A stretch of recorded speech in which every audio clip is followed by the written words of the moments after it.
childbirth.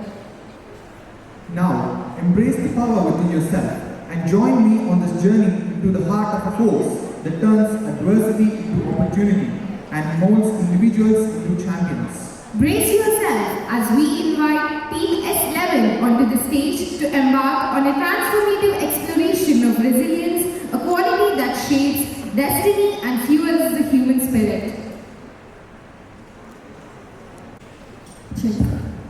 Check. Hello. Check.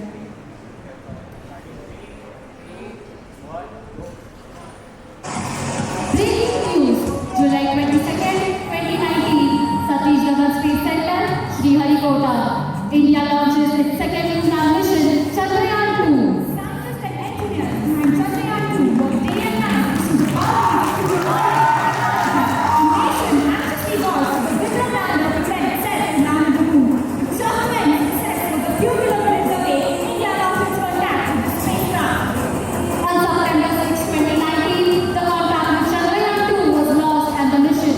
work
day and night to develop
Individual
ahead. Science says that increased sleep will increase the hippocampal connectivity, which is the area of the brain regulating resilience. Exercise. Science says that exercise increases these connections in your prefrontal cortex, which is a critical area for emotion regulation. But to our study, we found that only 15% of students exercise regularly, which would lead to lowering of resilience. Social economic factors. 63% of our study population is stressed about their educational financing, which proves that socioeconomic status has a significant impact on resilience. Families with higher socioeconomic status have greater resources, and these factors enhance a family's ability to cope with adversity and bounce back from challenges. Family and peers. 50% of students look forward to their family, whereas 40% of students look forward to their friends when faced with difficulty. Parents play a key role in raising and supporting a child through all stages of development. Peer support can help people overcome challenges by providing social, emotional, and practical support. Addictions. Addictions impair cognitive functioning, including problem solving and decision making. This can impair an individual's ability to come up with effective solutions to life's challenges, increasing their resilience. Based on our research, we were able to come up with some solutions that can help everyone to build and increase their resilience. First, recognize your signs of stress like overeating, oversleeping, etc. and reach out for help, knowing that seeking help is not a sign of weakness but it is a sign of strength. Second, focus on building physical hardness and relaxation responses by exercising regularly, practicing meditation and yoga, having a good sleep schedule, and practicing the art of time management. Identify inducements by learning from your past experiences and using them as stepping stones. Increasing positive emotions on a daily basis by practicing gratitude expressions and set clear boundaries to prevent burnout and create time for self-care. Create a caring community by connecting with your family, friends, and counselors. Demonstrating resilience does not mean that you have not suffered any difficulty. In fact, the way to resilience is often paid with emotional stress and strain. However, the good news is resilience can be learned. It involves developing thoughts, behaviors, and actions that allow you to overcome traumatic events in life. We belong to a country where Rabindranath Tagore once said that the mind is without fear, head held high. You never know when you're one project away from your promotion, 1 hour away from passing your exam, a few minutes away from reaching the moon. Breaking news, 23rd August 2023. India has become the first nation in the world to land on the south pole of the moon. Nations country successfully touches down on the lunar surface. Indians launched life as their own scientists did what no other country had managed to do before. The valuable lesson was they fought back.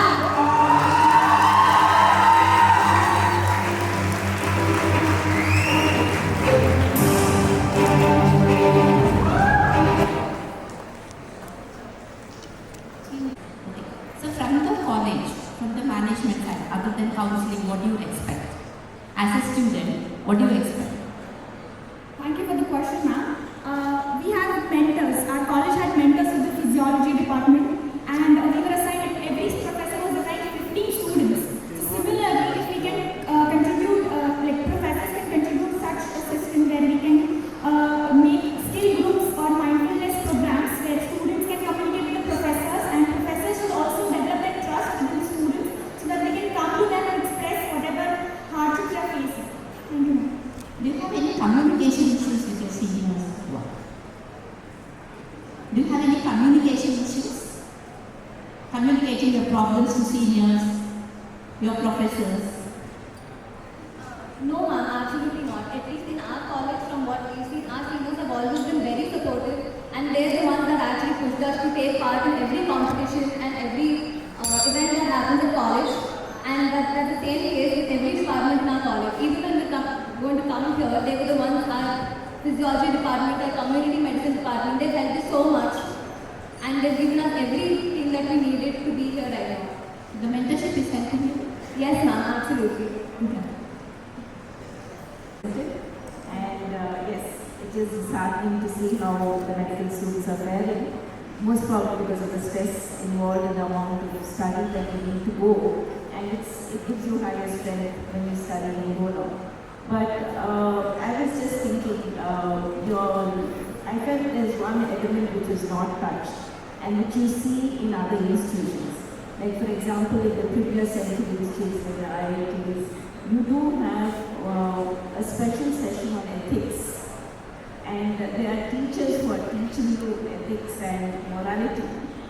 that's when a lot of students, did you explore something like that, which is there more in the commerce division or in the engineering students division, which is totally lacking in the medical students and which is a high element to be introduced. So do you all think, what are your thoughts on that?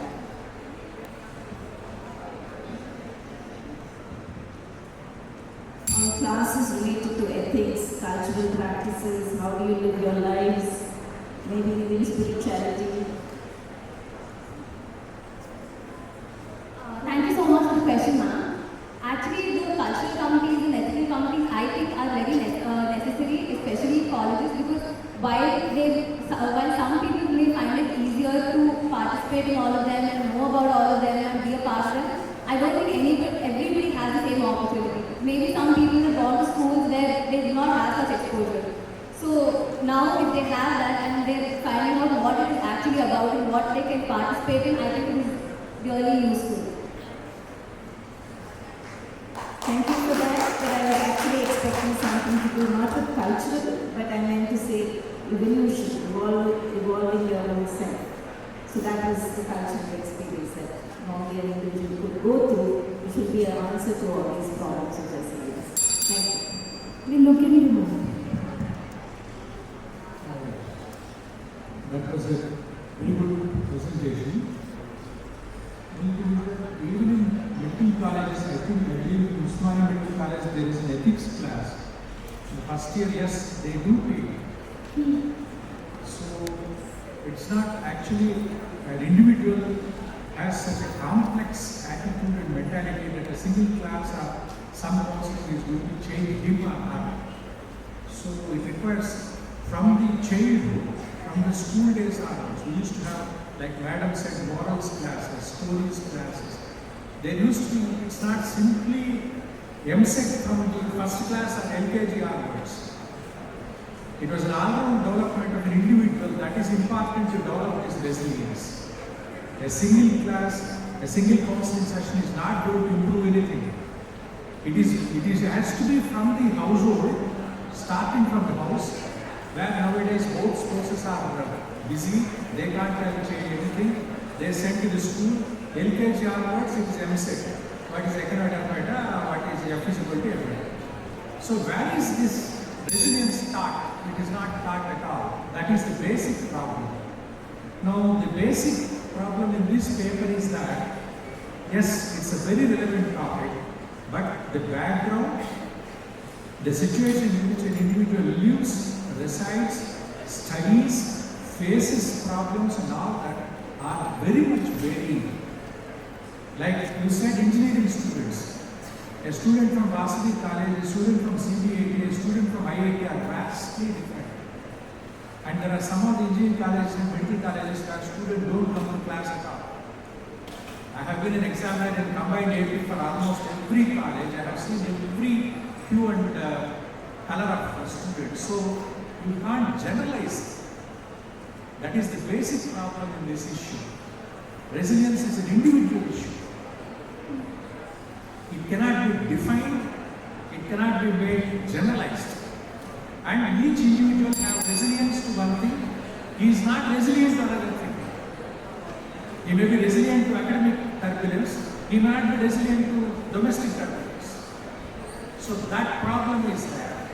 For this, the basic issue to be addressed is that starting from the home, starting from the elementary school, from all these quarters, parents, teachers, friends from everywhere, the molding from the beginning should be there to develop resilience to any issue. Individually, single class, ad hoc management will not help. Otherwise, congratulations for the Chandrayaan. Thank you for this wonderful insights sir added here, and that was something that was bothering me with your study. Different, like sir said, different students have different backgrounds, and that's why they have different resilience and the ability to deal with difficult circumstances in life. You cannot generalize medical students versus commerce students. There can be a commerce student who is in IIM Ahmedabad, and there can be a medical student who is in some peripheral medical college where he got a seat based on his capability. What it means is overachievers. I mean, people who are achievers versus underachievers. And that can be something that you could have taken as a standard or a base for your study. Otherwise, I find a gross flaw in this. That is the reason I'm not so happy with the structure that you have conducted this study in. First reason. Second point I would like to mention is that you mentioned that good sleep, good health, good family background in terms of financial, sound family, a loving family and a caring family and lack of addictions, all of these make you resilient. I think this is a no-brainer. Everybody knows this. Right? Coming from a perfect family, a perfect life, perfectly sound environment will obviously make you happy, resilient, you're in your comfort zone. But I really find that people who achieve great success in life are the people who get out of that comfort zone, deal with resilience, find problems, and then overcome them and find a solution. So I don't understand the objectivity of your own study. It kind of feels like a study that you have conducted, very well done, but essentially outcome I'm finding it difficult to find a real outcome of your study. I mean, what is the achievement that you have found based on this? I just want to add one point. Only yesterday in WhatsApp there was news that one seat of dermatology was sold for 11 crores in Udaipur and he scored 7 marks in NEET. Now this type of education finance facility is going to make him resilient. Are you sure he is resilient? He may break down at the first instance of a trouble. So the finance for education as a factor that you have shown, the yesterday's example of 11 crores seat, we are not sure that he is going to be resilient. So what sir was saying and what I am trying to say is that it's abstract, very vague and very vast, but your attempt is very good. I really appreciate it. Absolutely no problem about that. You have done a great effort, that's no problem, but the topic is that. Thank you, sir. And as I said, resilience is in itself a very vast topic, and yes, we should study this from the childhood, like the impacts are from the childhood, but at undergraduate level, as we were trying to talk, we just thought that if we could study each undergraduates and come out with their individual score, then we took the mean score of the individual people, and at the end we expressed the general factors. That is the basic flaw Sir is saying. It is so varied from individual to individual, you cannot generalize. That is the basic problem, otherwise it is excellent. Congratulations. So I'm trying to add to it. I think the objective of our study was to make people more aware about this. It's not that we want to give them a solution, but at least know that there is hope. To just give them hope. Because we had read a lot of studies in which about victims of terrorist attacks in Brussels and war in Iraq. A lot of people, they conducted a lot of studies on such people and they found that people with such higher resilience, they also conducted a